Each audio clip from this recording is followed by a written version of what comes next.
अब एक्जाममा आएको क्वेसन है,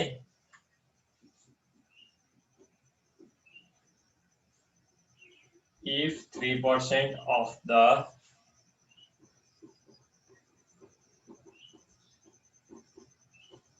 electric bulbs manufactured, त्यो अघिल्लो क्वेसनको चाहिँ एनपीक्यू मात्रै निकाल्नु भनेको सर। त्यसपछिको त एनपीक्यू निकाल्ने हो त्यसको, अनि यदि प्रोबेबिलिटी डिस्ट्रिब्युसन नै निकाल्न भन्यो भने त एनपीक्यू आइसकेपछि एनपी र क्यू आइसकेपछि त हामी के गर्छौं, NCX PX Q N minus X गरेर जति चाहियो त्यति निकाल्न सक्छौं नि त प्रोबेबिलिटी डिस्ट्रिब्युसन सक्छौं। त्यसमा एन 18 आयो नि त, एन 18 को लागि यत्रो धेरैको लागि कहिले पनि सोध्दैन के, 4 वटा 5 वटा 6 वटाको लागि सोध्छ धेरै सोध्यो भने। यहाँ 18 आउँछ त्यसमा, 18 को लागि तिमीले निकाल्न त 19 वटा यस्तो गर्नु पर्यो नि त। धेरै लेन्दी हुन्छ एक्जाममा, त्यस्तो लेन्दी सोध्दैन। इन केस सोधिहाल्यो भने लास्टमा find the probability of X less than or equals to 2 सोधिन्छ। त्यो भएको बेलामा दुईटा तीनटा निकाल्नु पर्यो, X equals to 0, X equals to 1 र एक्स इक्वल्स टु 2 हो, यस्तो सोध्छ। त्यो धेरैवटा निकाल्न सोध्दैन।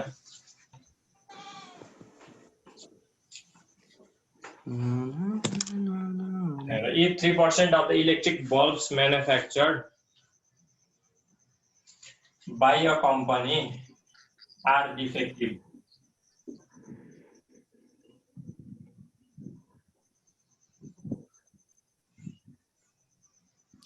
find the probability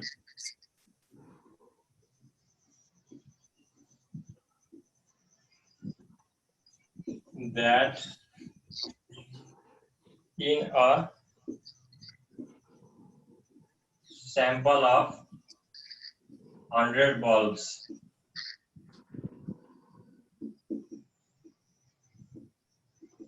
there will be no defective. यो एक्जाममा सोधेको क्वेसन हो है। एउटा कम्पनीले इलेक्ट्रिकल बल्ब म्यानुफ्याक्चर गर्छ, त्यो कम्पनीले म्यानुफ्याक्चर गर्नेमा 3% चाहिँ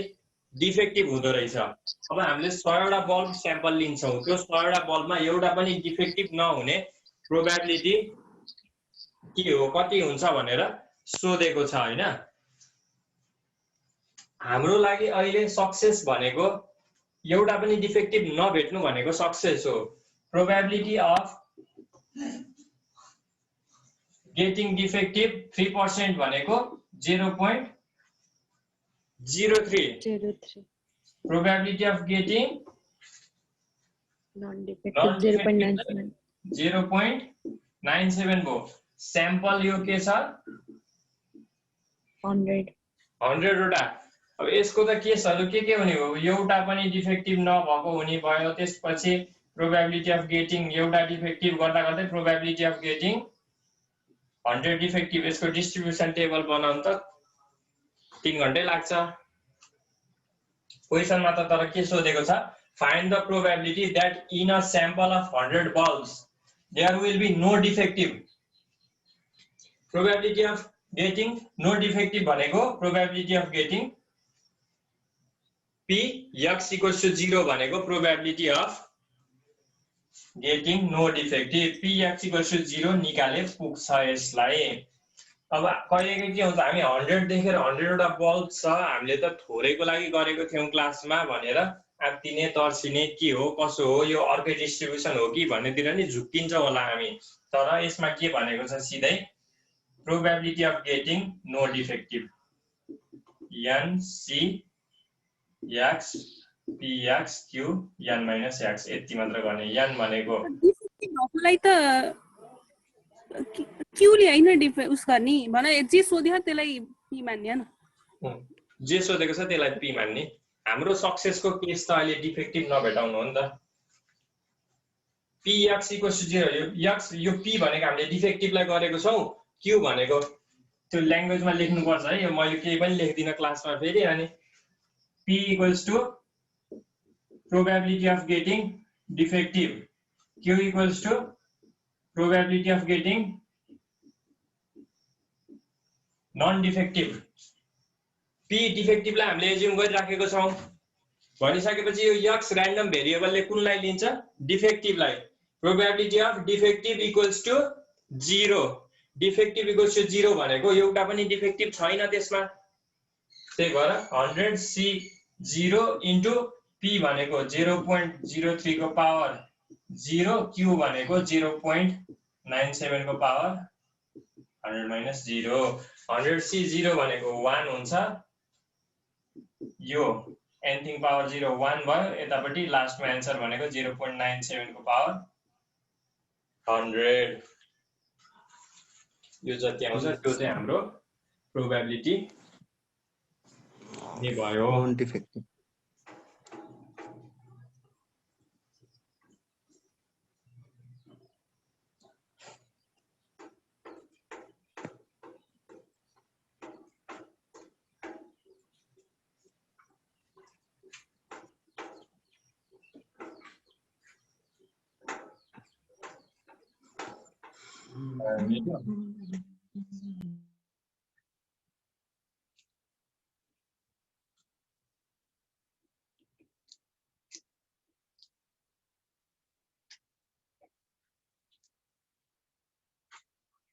अब binomial distribution fitting of binomial distribution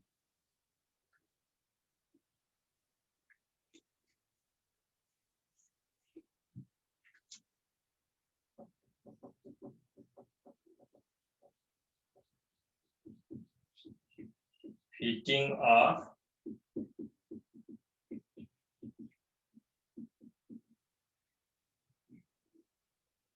binomial distribution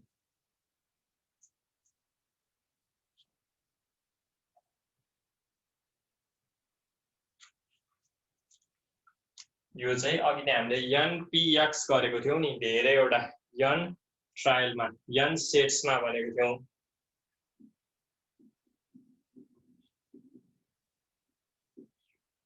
800 वटा फ्यामिलीमा हरेक फ्यामिलीको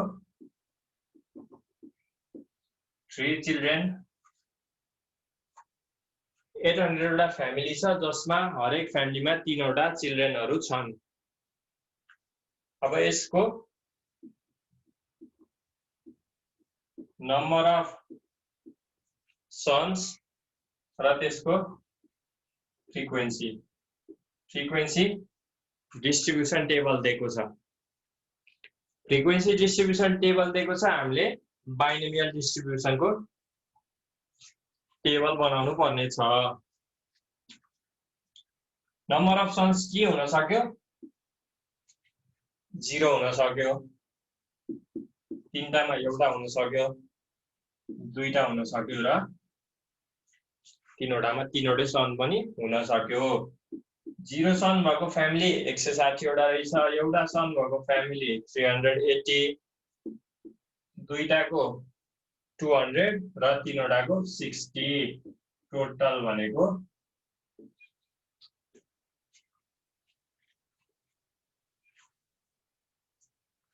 800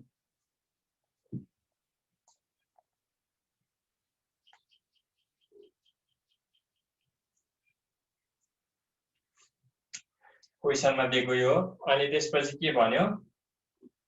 फिट अ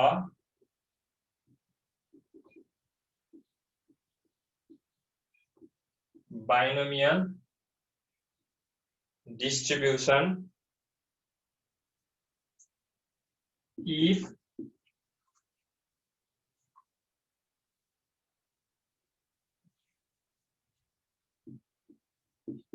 6 ratio भनेको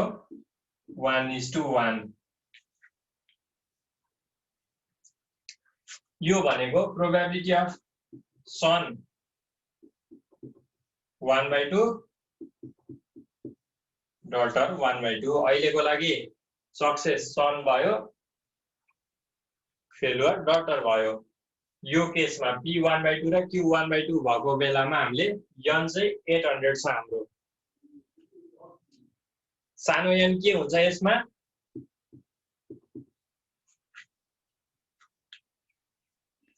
सानो n भनेको यो भ्यालु 3 भयो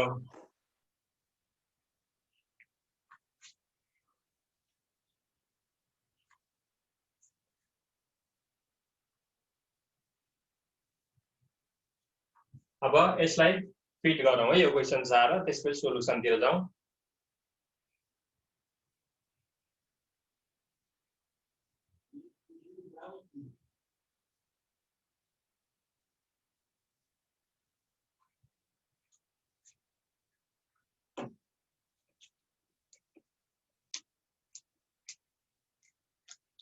टेबल बनाएर गरौँ यसको बाइनोमियल डिस्ट्रिब्युसनको फिटिङ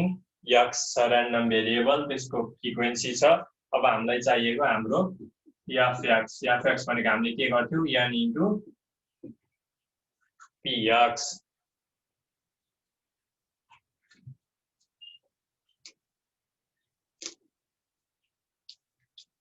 x 0 1 2 3 छ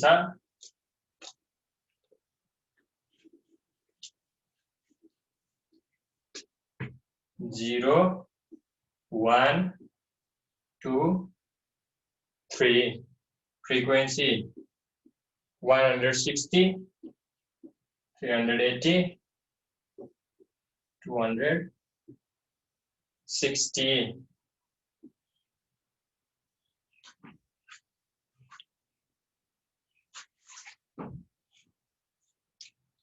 के हुन्छ यो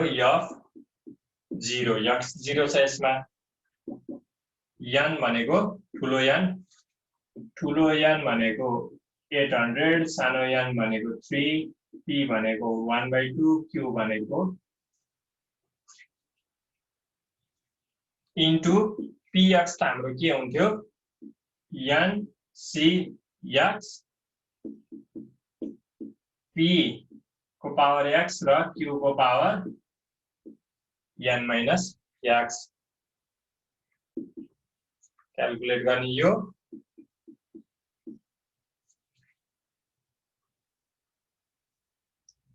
100 आयो। f1 n into 3c1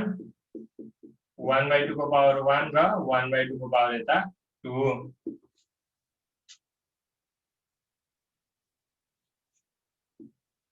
300 f2 भनेको 800 इन्टु 3c2 1/2 को पावर 2 यतापट्टि 1/2 को पावर 1 यो पनि 300 f3 n into small n c x p को पावर x q को पावर n minus x यो 100 आयो। फ्रिक्वेन्सी डिस्ट्रिब्युसनमा 160 380 200 र 60 थियो भने बाइनोमियल डिस्ट्रिब्युसनमा त्यसलाई फिटिङ गर्दाखेरि के भयो 0 हुने 100 फ्यामिली भयो 1 सन हुने 300 फ्यामिली 2 सन हुने 300 फ्यामिली र 3 सन हुने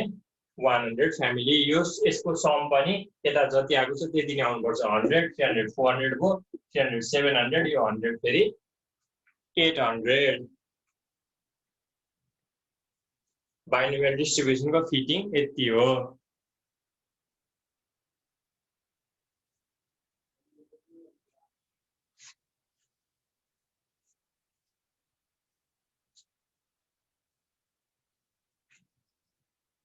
p र q चाहिन्छ है p र q दिएको बेलामा अब कहिलेकाहीँ p र q फरक छ भने यहाँनिर p को भ्यालु फरक राख्ने q को भ्यालु जति आउँछ त्यति नै राख्ने यो टेबल बनाएर n इन्टु px गरेर गर्यौं यो नगरिकन अर्को फर्मुला पनि छ त्यो फर्मुला युज गरेर पनि हामीले बाइनोमियल डिस्ट्रिब्युसनको फिटिङ गर्न सक्छौं। यो सक पहिला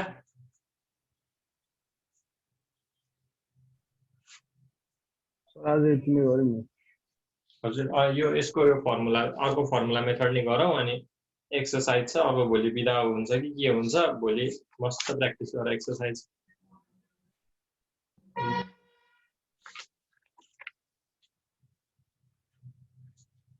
यो भयो हैन।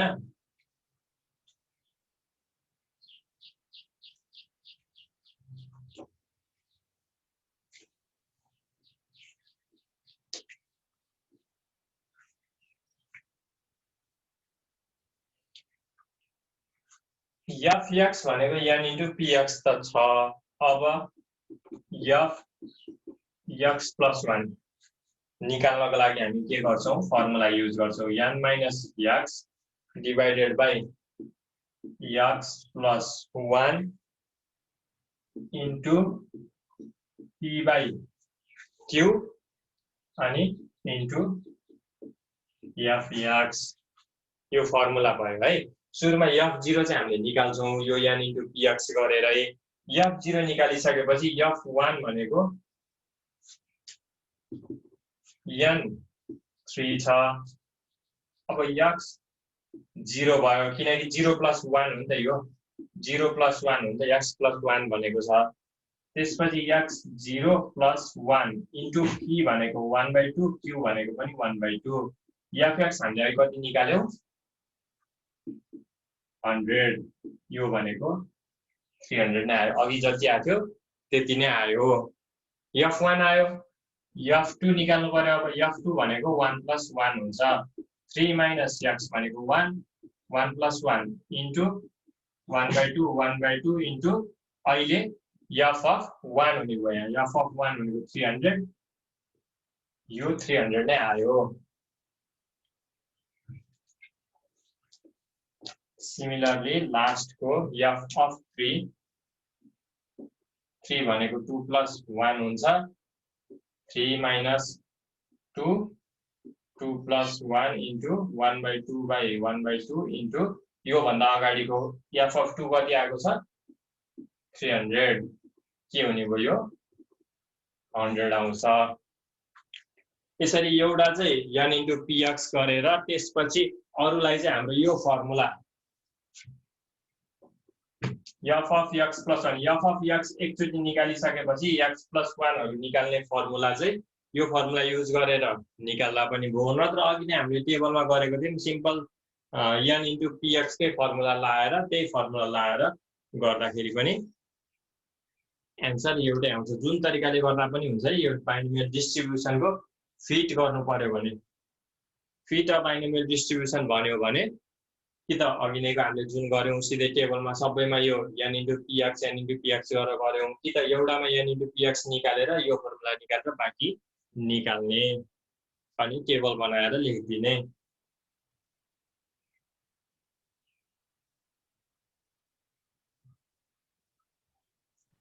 तर त्यहाँ माथि fx र माथि 100 राख्नु भयो भने तल फेरि 300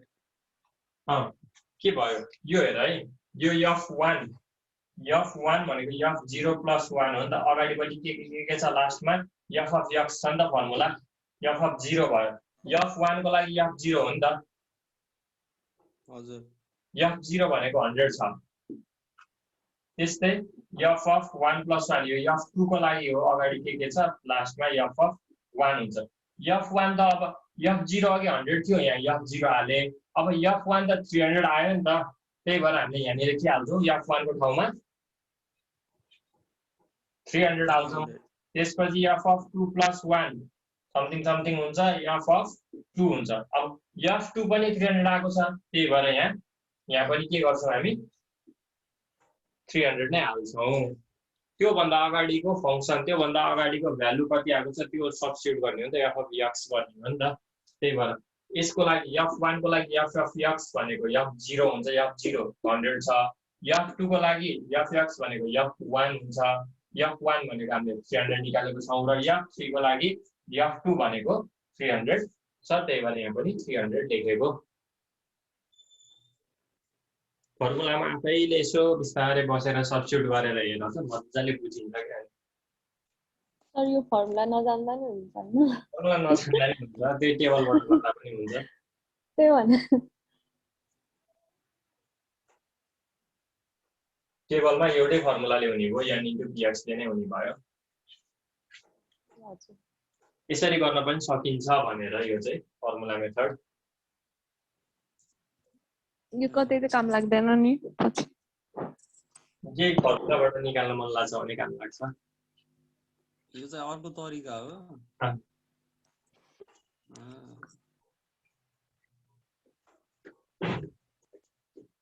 जान्न दुईटै जानेको राम्रो नि अर्को तरिका